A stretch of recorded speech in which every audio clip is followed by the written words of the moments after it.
الفاتحہ الی حضرت نبی محمد مصطفیٰ صلی اللہ تعالی علیہ وآلہ وسلم۔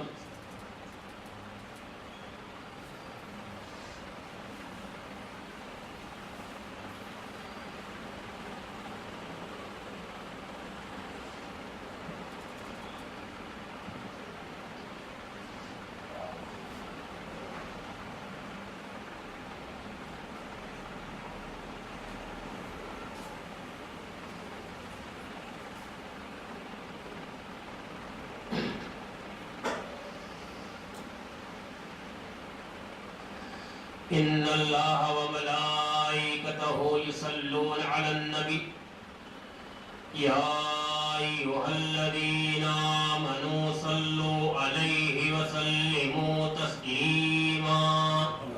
اللہم صلی وسلم وبارک علی سیدنا و مولانا محمد وعلی آلہ وصحابہ اجمعین، اما بعد، وصلی اللہ علی خیر خلقہ ونور عرشہ، صلاۃ و سلام علیک یا رسول اللہ۔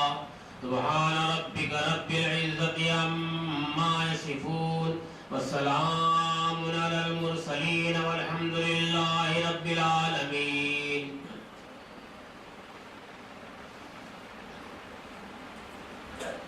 الحمدللہ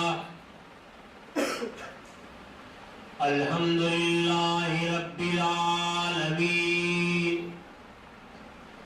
والصلاة والسلام علی سید المرسلین وعلی آلہ وصحابہ وأہل بیتہ وأولیاء امتہ وعلماء ملتہ اجمعین، اما بعد،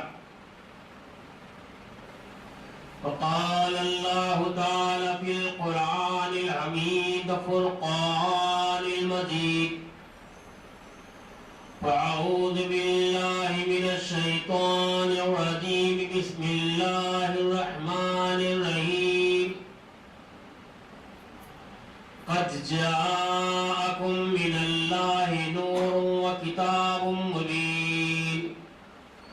صدق اللہ العظیم، وصدق علی رسولہ النبی الکریم، ونحن علی ذلک لمن الشاہدین والشاکرین۔ اے خدائے لم یزل، اے خالق کروبیاں، اے خدائے لم یزل، اے خالق کروبیاں، تیرے آگ سر نگوں ہر رفعت کون و مکان، ہیچ ہے سب علم و دانش، ہیچ سب لاف و گداف، ہیچ ہے سب علم و دانش، ہیچ سب لاف و گداف، تاج جب تک فضل ربانی نہ ہو صبر آئے گا، تاج جب تک فضل ربانی نہ ہو صبر آئے گا۔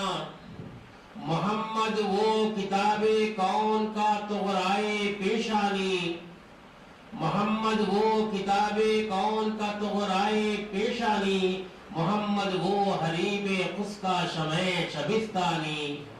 کی محمد سے وفا تو نے تو ہم تیرے ہیں، کی محمد سے وفا تو نے تو ہم تیرے ہیں، یہ جہاں چیز ہے کیا لوح و قلم تیرے ہے، یہ جہاں چیز ہے کیا لوح و قلم تیرے ہیں۔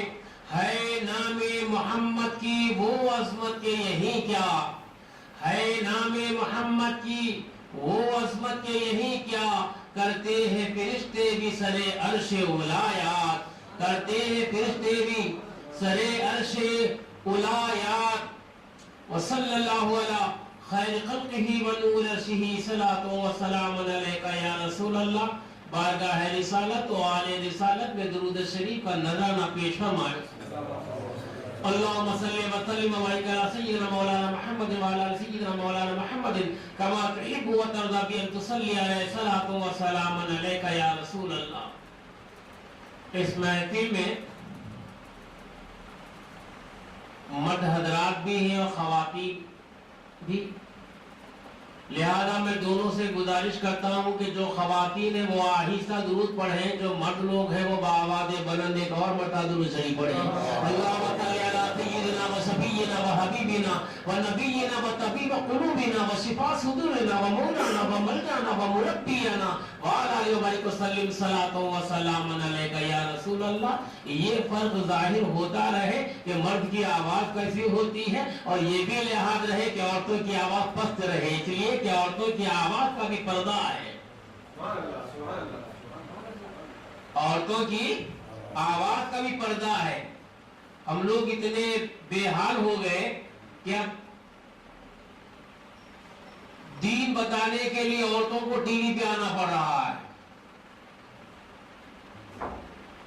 یعنی مرد لوگ اتنے بے حس ہو گئے کہ ان کو نکلنا پڑا.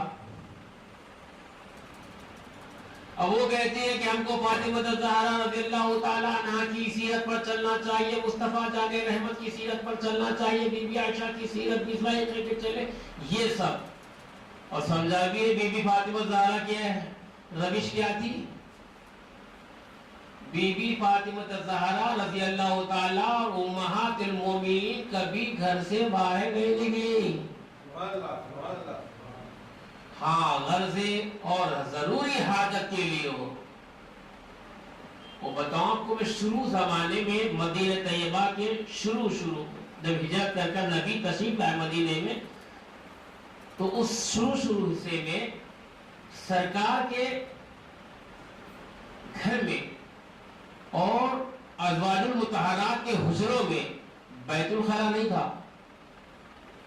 اس زمانے میں بیت الخلا گھر میں نہیں ہوتا تھا. آج انسان نے بڑی ترقی کر لی ہے، بیت الخلا گھر میں رکھ لیا ہے. اور کچھ تو ایسے سیویلائزڈ ہو گئے ہیں، الٹرا ماڈرن کہیے کہ آپ ادھر کھولو تو بیڈ روم ہے، ادھر کھولو تو باتھ روم ہے. یعنی بدبو کو خرید کر لیے ہیں، یہ ان کی تہذیب ہے. وہ جب رفع حاجت کے لیے بھی جاتی تھی تو رات کے حصے میں جاتی تھی امہات المومنین. اور بی بی فاطمہ الزہرا رضی اللہ تعالی عنہا نے پردے کے تعلق سے اپنے تعلق سے وصیت فرمائی کہ اے لوگوں اور میری عورتوں، اگر میں جب وصال کر جاؤں تو میرا جنازہ رات میں لے جانا. سپرد لحد کرنے کے لیے رات میں لے جانا. اور پھر وصال سے پہلے انہوں نے اپنے جنازے کی تیاری بھی دیکھنا چاہیے. اور یہاں ڈرپھوکی کا عالم یہ ہے کہ موت کا اگر لفظ ہو تو ہم نہ ڈرے تو سامنے والا ضرور ڈر جاتا ہے.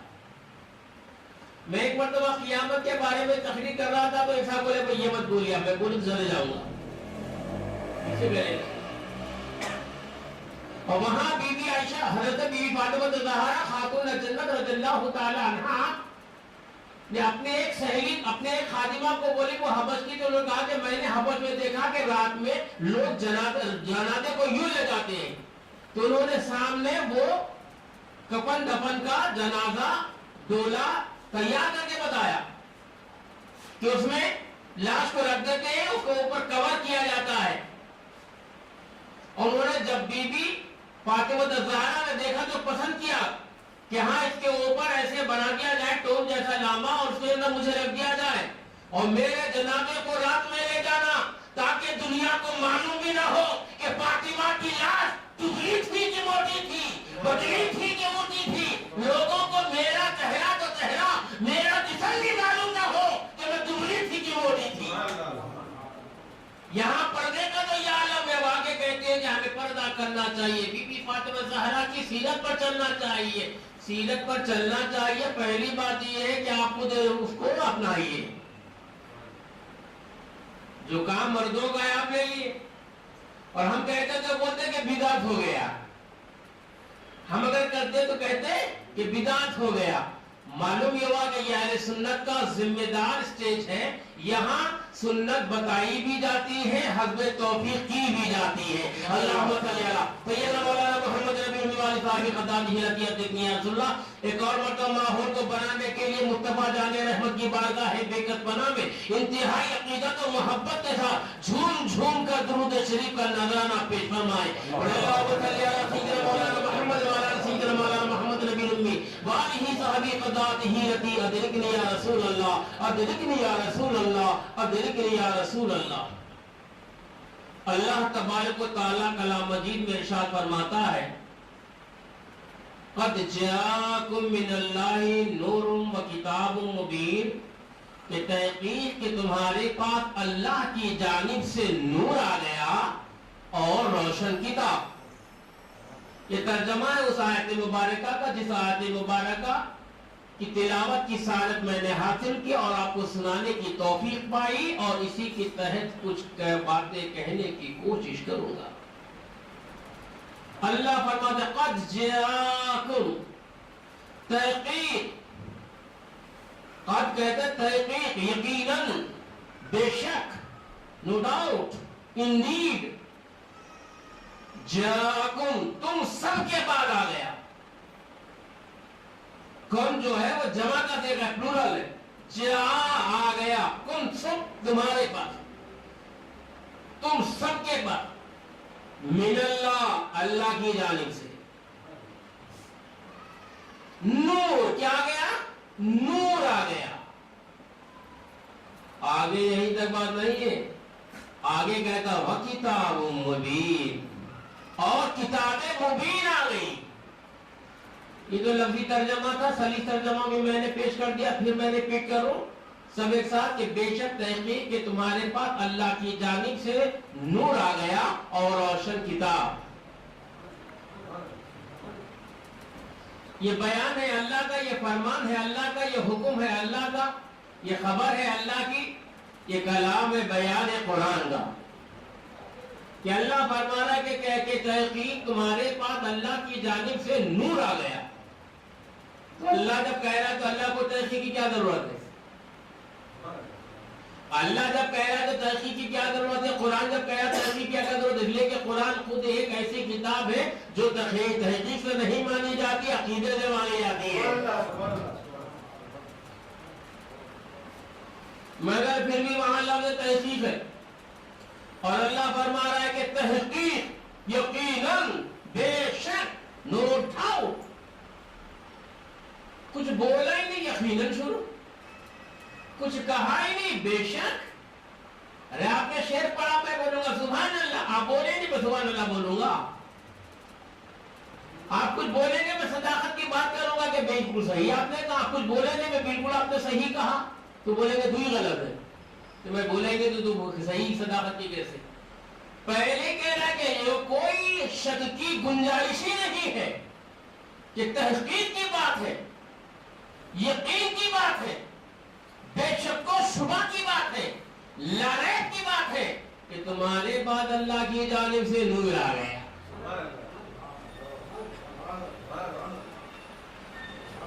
بات کیوں اس انداز سے چلی؟ اسی لیے کہ یہ میرے احکام کے نماز کی بات نہیں ہے، روزے کی بات نہیں ہے، حج کی بات نہیں ہے، عبادت بدلیہ کی بات نہیں ہے، یہ میرے محبوب کی بات ہے.